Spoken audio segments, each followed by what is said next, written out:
Hello everyone, very good evening to all. एक बार फिर से आप सबका स्वागत है ड्रीम यूपीएससी चैनल पे, which is a part of Unacademy. So जैसे कि मैंने आपको प्रॉमिस किया था कि यूपीएससी कैटेगरी में जितने पेपर हो जाएंगे या फिर जो आपके अपकमिंग पेपर्स होंगे उसकी प्रॉपर एक एनालिसिस करा देंगे। तो उसी में आपका एनडीए का पेपर जो है उसकी एनालिसिस आज कर लेते हैं, क्योंकि यूपीएससी ईपीएफओ का पेपर तो आपने देखा पोस्टपोन हो गया है। यूपीएससी अभी देखना है कि देखो टाइमली होता है कि नहीं होता है, but hope for the best. And next week में हम लोग क्या करेंगे, यूपीएससी एंड स्टेट पीएससी के लेवल पर जो आपके मॉक क्वेश्चंस बन सकते हैं उसको हम लोग पढ़ लेंगे नेक्स्ट वीक में, ठीक है। तो आज का जो आपका सेशन है, जो पेपर अभी हो चुका है उस पेपर को हम लोग डिस्कस करने जा रहे हैं, जो कि यूपीएससी कैटेगरी के अंदर हुआ था, ठीक है। देखिए, इसके अलावा आप में से जो स्टूडेंट ऐसे हैं जो स्वदेश दर्शन 2.0 के क्लासेस को अटेंड नहीं कर रहे हैं, उनको ऐसा लग रहा होगा कि हम तो पढ़ चुके हैं, बट इसके अंदर ना मैंने कुछ क्वेश्चंस भी ऐड कर दिए हैं जो आपने नहीं पढ़े हुए हैं। तो प्लीज़ इसको ज्वाइन कर लीजिएगा, क्योंकि पहले जब पढ़ाया था तो सिर्फ थ्योरी थी, अभी क्या है क्वेश्चंस भी करा रहे हैं, तो आपको दोनों चीज़ों का आइडिया हो जाएगा। कहाँ होता है ये क्लास? रहता है सुबह 10:30 बजे, आधे घंटे का क्लास होता है। कहाँ पर? वाईफाई स्टडी स्टूडियोज चैनल पे नहीं होता है, ये अनअकैडमी पे होता है, ठीक है। चलिए, अच्छा। दूसरा, साइंस की एनसीईआरटी आपकी चल रही है, ये क्लास भी आपका कहाँ पर हो रहा है? ये क्लास अभी आपका ख़त्म हुआ है वाईफाई स्टडी पे, और अब दोपहर में 2 बजे का ये क्लास अपना अनअकैडमी पे वापस से चालू हो चुका है, ठीक है। चलो बात करते हैं। तो सबसे पहला क्वेश्चन, हाँ, क्वेश्चन को शुरू करने से पहले सेशन को एक बार से लाइक और शेयर ज़रूर कर दीजिएगा, ठीक है। देखो, पहला क्वेश्चन जो पूछा गया था वो क्या था? एलईडी के बारे में पूछा गया था, जो कि क्या है, एक तरीके का सेमीकंडक्टर डिवाइस है। अब क्वेश्चन में आपसे ये कहा जा रहा है कि what is the full form of this, इसका फुल फॉर्म क्या है। कई बार अगर आप देखेंगे तो पेपर में ऐसे लिख के आ जाता है ना, कोई भी शब्द दे देते हैं और पूछ लेते हैं कि what is the full form of this, है ना। कई बार ऐसे हुआ है जैसे कि जो क्या नाम है, ये रेडियो एक्टिव वेव्स हैं उनके बारे में पूछ लिया जाता है, तो एलईडी के बारे में पूछा गया था। तो इसका करेक्ट आंसर क्या हो जाएगा? यहाँ पे आंसर बनेगा option number C, light emitting diode. क्या होता है ये? लाइट एमिटिंग डायोड होता है। ये एक तरीके का सेमीकंडक्टर होता है, यानी कि जो भी ऐसी चीज़ होती है जो किसी भी चीज़ को, यानी कि मान लो इलेक्ट्रिसिटी को पूरी तरीके से पास ऑन ना करे, तो उसके आगे क्या लिखा होता है? सेमी लिखा होता है। सेमी का मतलब होता है कोई भी ऐसी चीज़ जो कंप्लीटली ना करी जाए, ठीक है। चलिए, क्वेश्चन नंबर 2 की बात करते हैं। क्या पेपर में आया था? पूछा गया था हाइपोब्रोमस एसिड का केमिकल नेम क्या होता है। आप लोगों ने अगर पढ़ा होगा इस लेवल पे जाके तो आप इसका आंसर कर सकते हो। तो इसका करेक्ट आंसर क्या होगा? Option number C. इसका फॉर्मूला क्या होता है? ये रहता है।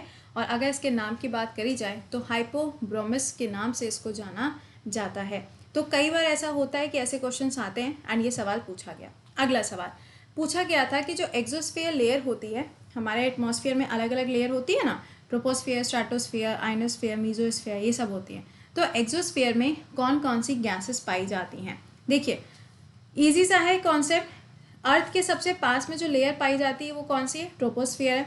उसके ऊपर स्ट्रैटो मिलेगी, उसके ऊपर मीजो, उसके ऊपर आइनो, और लास्ट में क्या है? एक्सो। तो एक्सो वाली जो लेयर होती है ना, वो सबसे ज़्यादा गर्म होती है, सबसे ज़्यादा हॉट होती है। और हॉट होने का मतलब भी इसका यहाँ पर ये है कि जो सन की रेज हैं वो डायरेक्टली आपको यहीं पर देखने को मिलती हैं। तो सन में से क्या होगा? ऑब्वियस सी बात है कि क्या चीज़ें होती हैं, यही तो होती है ना। तो इसका करेक्ट आंसर क्या हो जाएगा? Option number A is the correct answer. इसकी जो अपर मोस्ट लेयर है, जो कि पृथ्वी से सबसे ज़्यादा दूरी पर है, वहाँ पे आपको ये दोनों देखने को मिलेंगे। और हाँ, ये ध्यान रखिएगा, ये सबसे ज़्यादा डिस्टेंस पे, सबसे ज़्यादा दूरी पर है। तो इसका रीज़न क्या है भाई? ऑब्वियस ही बात है कि अगर ज़्यादा दूरी पे होगी तो यहाँ पे ज़्यादा गैसेस नहीं पाई जाएंगी। अगर आपसे क्वेश्चन में पूछा जाता है कि ओजोन लेयर किस में मिलेगी, तो आप सिंपली आंसर कर लोगे स्ट्रेटोस्फीयर के अंदर मिलती है, ठीक है। चलिए, नेक्स्ट क्वेश्चन पे आओ। Question number 4, which country has replaced Maldives to host the 2023 Indian ocean island games? देख रहे हो करंट अफेयर्स? पहला करंट अफेयर्स आया है और पहले ही करंट अफेयर्स देख लो। एज इट इज़ क्वेश्चन तुमको कराया था मैंने सुबह 7 बजे के क्लास में। तो जो बच्चे यहाँ पे गोला टिकाते हैं, क्लास को नहीं करते हैं, जिनको लगता है कि भाई अब तो पेपर 2022 में होना है तो मज़े हैं, लेकिन ये मत भूलिए कि जब 2022 में होगा तो 2021 का करंट अफेयर्स आएगा। तो डेली बेसिस पे सुबह 7 बजे क्लास में आना चालू कर दीजिए। Wifi study Studios YouTube channel जो है उस पर क्लासेस होती हैं। कुछ नहीं करना है, यूट्यूब पे जाना है, सर्च के ऑप्शन पे जाके क्या लिखना है? वाईफाई स्टडी स्टूडियोज़, पूरा आपको लिखना पड़ेगा, तब आपको चैनल मिलेगा। और उस पर क्लिक करते, या लिख दो करंट अफेयर्स बाय कृति, इतना भी लिख दोगे ना तो भी आपको मिल जाएगा। समझ गए? तो प्लीज़ क्लास में लाइव आना चालू कर दीजिए। क्या होगा इसका आंसर? कर लिया होगा अब तक आंसर। देखो, इंडिया तो है नहीं, ऑब्वियस सी बात है। श्रीलंका तो है नहीं।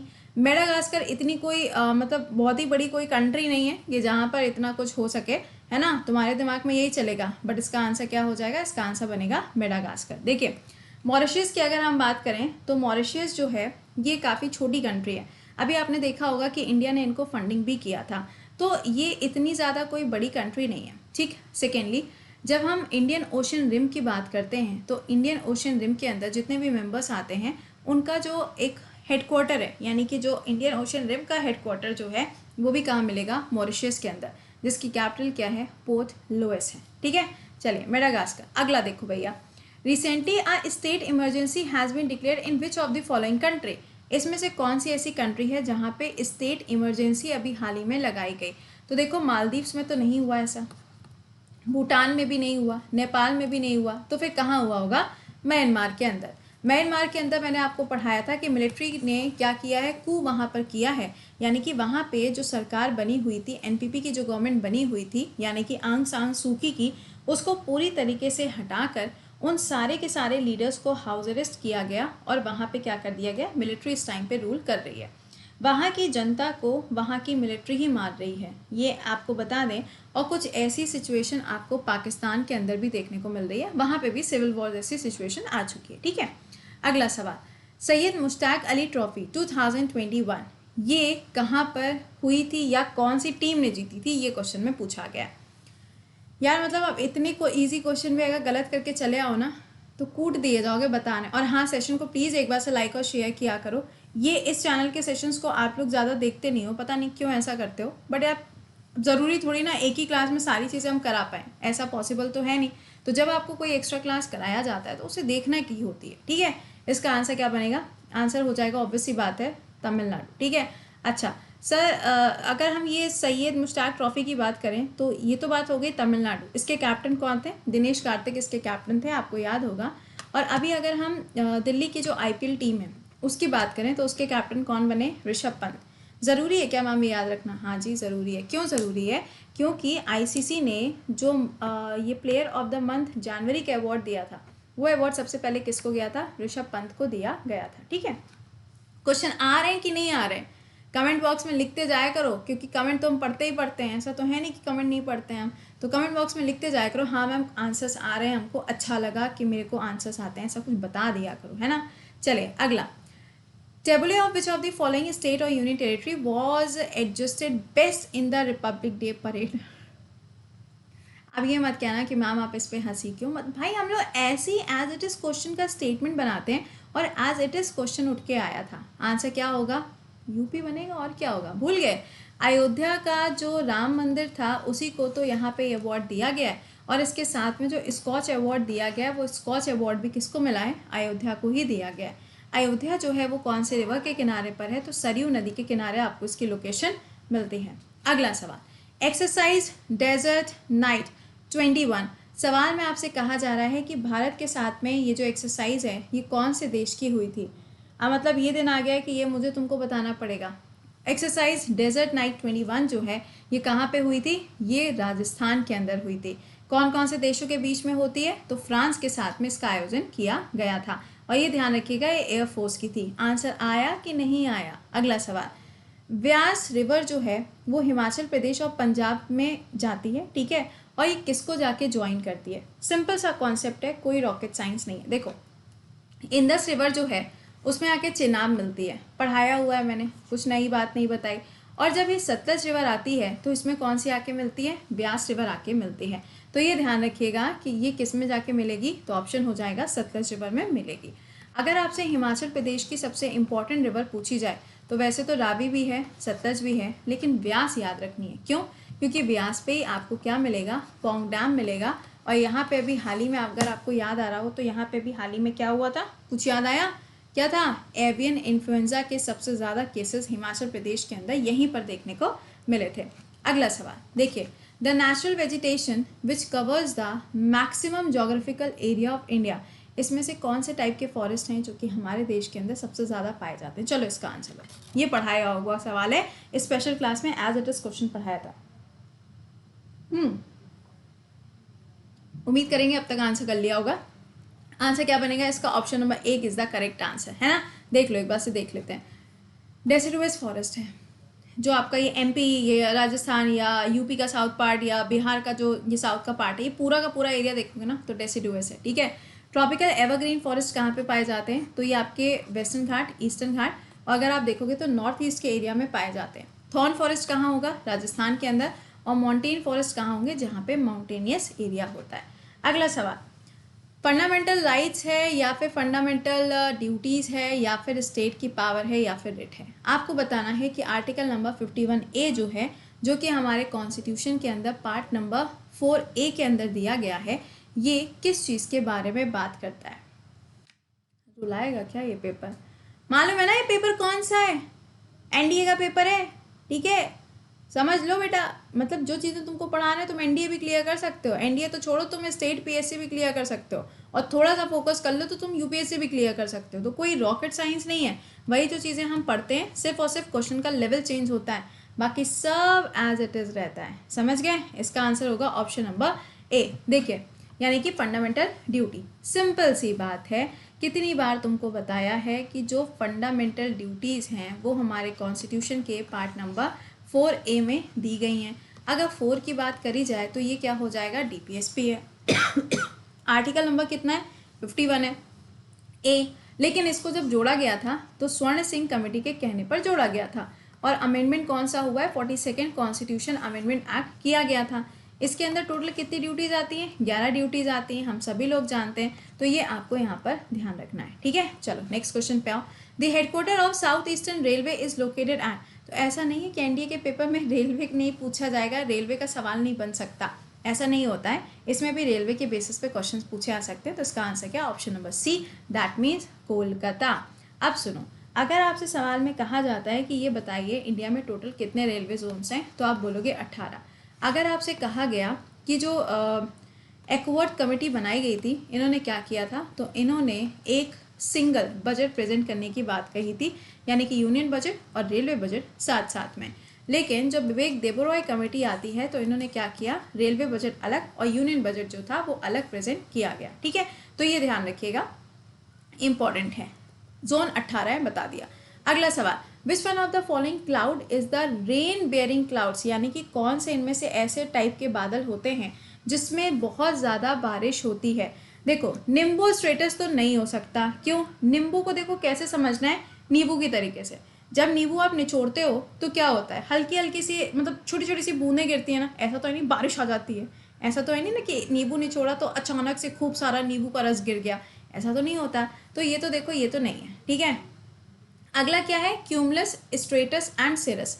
सिरस क्लाउड जो होते हैं ये सिल्की सिल्की टाइप के होते हैं। मतलब आपने देखा होगा ना कि कई बार बादल जो हैं वो उड़ते रहते हैं। अब देखो, आधों का दिमाग कहाँ चला गया होगा, यहीं रहना, जाना कहीं नहीं। तो ये कैसे होते हैं? ये बहुत ही ज़्यादा हाई ऑल्टीट्यूड्स पे होते हैं, हाई ऑल्टीट्यूड्स पे होते हैं बट मैक्सिमम पे नहीं। तो ये कैसे होते हैं? इस तरीके से होते हैं, सिल्की टाइप के क्लाउड्स होते हैं, कॉटन लाइक होता है, ऐसे समझ लो, कॉटन लाइक छोटी छोटी जगह पे बादल होते हैं। अब बचे दो, यानी कि क्यूमुलस एंड स्ट्रेटस। तो इसका आंसर क्या हो जाएगा यहाँ पे? इसका आंसर बनेगा निम्बो स्ट्रेटस। अब आप कहेंगे कि मैम आपने तो बोला कि यहाँ पर ये नहीं होगा। आप सुनो बात, देखो क्यूमुलस क्लाउड जो है ना, ये मैक्सिमम रेनफॉल करता है, ठीक है। कैसी? मैक्सिमम रेनफॉल कहाँ पर? इक्वेटर। अब कहेंगे मैम आपने हमें कंफ्यूज कर दिया। हाँ, तो इसीलिए तो किया ही था, और काय के लिए किया था? सुनिएगा, क्यूमुलस क्लाउड जो होते हैं ये मैक्सिमम रेनफॉल करते हैं कहाँ पे? इक्वेटर के ऊपर। आपने सुना होगा कि जो इक्वेटर वाला एरिया है, जहाँ जहाँ से क्रॉस करते हुए जाता है, वहाँ पे मैक्सिमम रेनफॉल होती है ना, मालूम ही होगा। तो ये वाला जो एरिया ना, यहाँ पे आपको क्यूमुलस क्लाउड्स मिलते हैं। स्ट्रेटस क्लाउड्स जो होते हैं वो थोड़ा सा और ऊपर होते हैं, और इनकी वजह से क्या होता है? बहुत ज़्यादा बारिश नहीं, कहते हैं ना कुछ बादल ऐसे होते हैं जो गरजते हैं बट बरसते नहीं हैं, तो ये उन वाली कैटेगरी में आते हैं। सेरेस क्लाउड्स तो वैसे भी नहीं हो सकता था, मैंने पहले ही कह दिया था सिल्की सिल्की, लेकिन पूछा गया था रेन बेयरिंग क्लाउड्स। सवाल ने ये कहा ही नहीं था कि आपके पास में मैक्सिमम होना चाहिए या मिनिमम होना चाहिए। तो निम्बस क्लाउड जो होते हैं ये रेन बेयरिंग क्लाउड्स के नाम से भी जाने जाते हैं, क्योंकि इसमें क्या होता है, मॉइस्चर कंटेंट होता है। लेकिन क्यूमुलस क्लाउड्स जो हैं ये हैवी रेनफॉल के लिए जाने जाते हैं, तो इसलिए ऑप्शन नंबर ए इसका करेक्ट आंसर नहीं होगा। ध्यान रखना, क्यूमुलस और निम्बस ये दोनों ही क्या होते हैं, रेन बेयरिंग होते हैं, यानी कि इनमें मॉइस्चर तो होता है बट ये मैक्सिमम वाले होते हैं। क्वेश्चन में मैक्सिमम जैसा कुछ भी लिखा हुआ नहीं था, अगर लिखा होता तो आप आंसर क्या करते, क्यूमुलस करते। ठीक है, अगला सवाल, पूर्ण स्वराज कंप्लीट मांग कब करी गई थी, फुल डिमांड कब करी गई थी? जवाहरलाल नेहरू जी ने तो करी थी ना, तो इसका आंसर क्या होगा, ऑप्शन नंबर बी, क्योंकि 1928 में मोतीलाल नेहरू जी संभाल रहे थे आईएनसी को, और 1929 में क्या हुआ था, जवाहरलाल नेहरू जी ने चेयरपर्सनशिप संभाली थी किसकी, आईएनसी की, और उसी समय पर पूर्ण स्वराज की मांग करी गई। स्वराज शब्द जो था वो सबसे पहली बार जो यूज़ किया गया, वो ध्यान रखिएगा किसने किया था, दादा भाई नौरोजी जी के द्वारा किया गया था। ठीक है, चलो नेक्स्ट क्वेश्चन पे आओ, बताओ।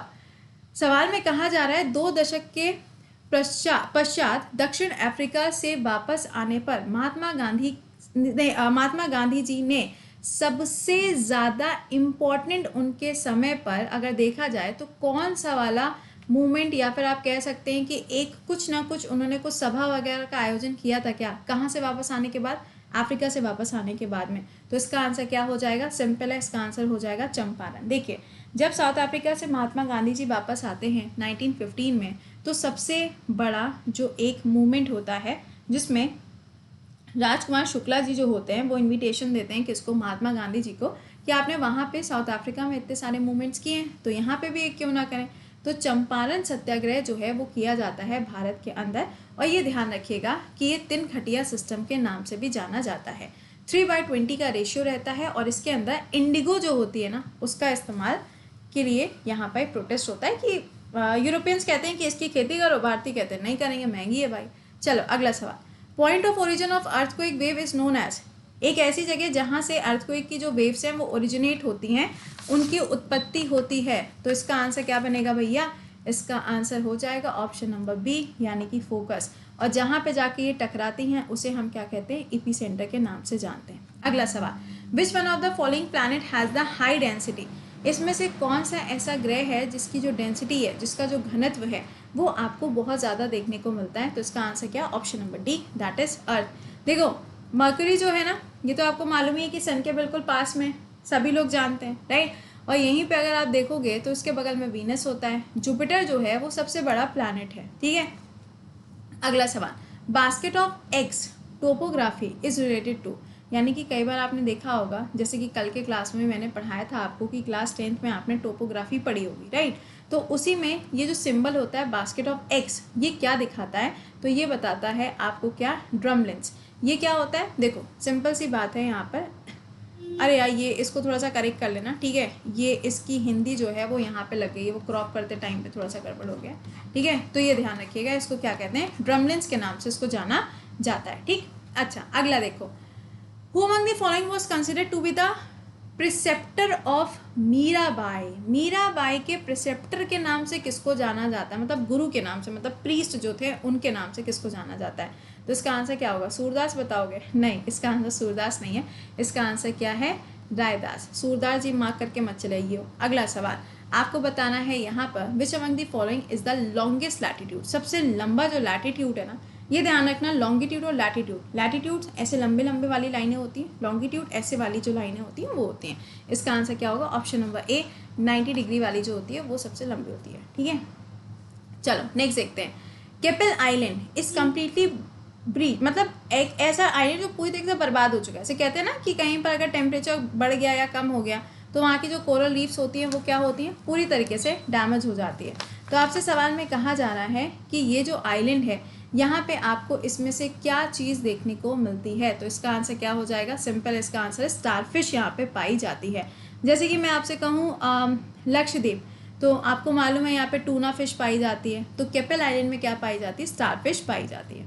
अगला सवाल, क्वेश्चन में कहा जा रहा है इसमें से कौन सी ऐसी नदी है जो कि ब्रह्मपुत्र की सहायक नदी नहीं है। देखो ये भी है, ये भी है, ये भी है। सवाल जो है वो किसके ऊपर है, ऑप्शन नंबर सी के ऊपर, and actually option number C is the right answer. नहीं पूछा गया था तो सी आंसर होगा। ब्रह्मपुत्र रिवर जो है ये कहाँ से आती है, तिब्बत से, फिर ये इंडिया में एंट्री मारती है। इंडिया में आसाम एंड अरुणाचल प्रदेश, और उसके बाद में कहाँ जाती है, बांग्लादेश के अंदर जाती है। ठीक है, चलिए next question. Mirage is an illusion of, mirage जो है वो यहाँ पे किस चीज़ का इल्यूजन को दिखाता है, मतलब मिराज जो है वो किसकी वजह से बनता है, टोटल इंटरनल रिफ्लेक्शन और रिफ्लेक्शन ऑफ लाइट दोनों होगा या फिर ये होगा। देखो ये ना है, ये ना है, बचा ऑप्शन सी एंड डी। इसका आंसर क्या बनेगा, ऑप्शन नंबर सी है, टोटल इंटरनल रिफ्लेक्शन की वजह से ये होता है। तो ये कुछ क्वेश्चंस थे जो मुझे मिल गए थे एनडीए के पार्ट पे। तो ज़्यादा करंट अफेयर्स के क्वेश्चन तो मुझे नहीं मिल पाए थे, बट हाँ जितना कंटेंट मिला था मैंने आपके साथ में डिस्कस किया, ताकि आपको समझ में आ जाए कि आप जो भी चीज़ें पढ़ते हो उसमें करंट का पार्ट कहीं से भी बाहर नहीं जाता है। एंड क्वेश्चंस भी अगर आप देखोगे थ्योरी बेस्ड तो भी बहुत सारे मैच किए हैं। सिर्फ साइंस का सेक्शन मैंने अलग से कभी पढ़ाया नहीं है, तो वो मैच नहीं किया, बट अभी एनसीईआरटी चल रही है साइंस की, तो वो भी कवर हो जाएगा। ठीक है, इसके अलावा हाउ वाज द सेशन, ये कमेंट बॉक्स में बताइए। और जो ये आपका यूपीएससी बैच स्टार्ट होने जा रहा है, ये अभी 21 तारीख से स्टार्ट हो चुका है, आप इस बैच को ज्वाइन कर सकते हो। देखो इस बैच को ज्वाइन करने का प्रॉफिट क्या है, इसमें जो 1 साल की फ़ी है वो 44,000 रुपीज़ आपको पड़ेगी, जब आप इसमें यहाँ पे कोड क्या लगा दोगे, प्रति 10। ठीक है, और अभी तो घर पे ही बैठ के पढ़ाई करनी है, तो आप अभी से इसको ज्वाइन कर सकते हो, नया बैच स्टार्ट हुआ है। सेकेंडली, जब आप इस बैच को ज्वाइन करेंगे तो इसमें आपको 10,000 रुपीज़ तक की जो किताबें हैं वो भी आपको फ्री ऑफ कॉस्ट मिलेंगी, आपको कुछ भी एक्स्ट्रा पेमेंट नहीं करना है। यूपीएससी का कंप्लीट आपको पैकेज ये मिलेगा। और साथ में अगर कोई बच्चा ऐसा है जो इस टेस्ट को नहीं देता है, जो कि फ्री ऑफ कॉस्ट होता है, तो प्लीज़ इस टेस्ट को भी दिया करिए, क्योंकि ये भी आपके लिए इम्पॉर्टेंट होता है। और वीडियो के डिस्क्रिप्शन में दोनों ही लिंक लगे हुए हैं, आप दोनों में से जो भी आपको ठीक लगे आप उस पर क्लिक करके ज्वाइन कर सकते हैं। ठीक है, चलिए तो मिलते हैं सुबह 7 बजे। टिल देन खुश रहिए, मुस्कुराते रहिए, bye bye and take care.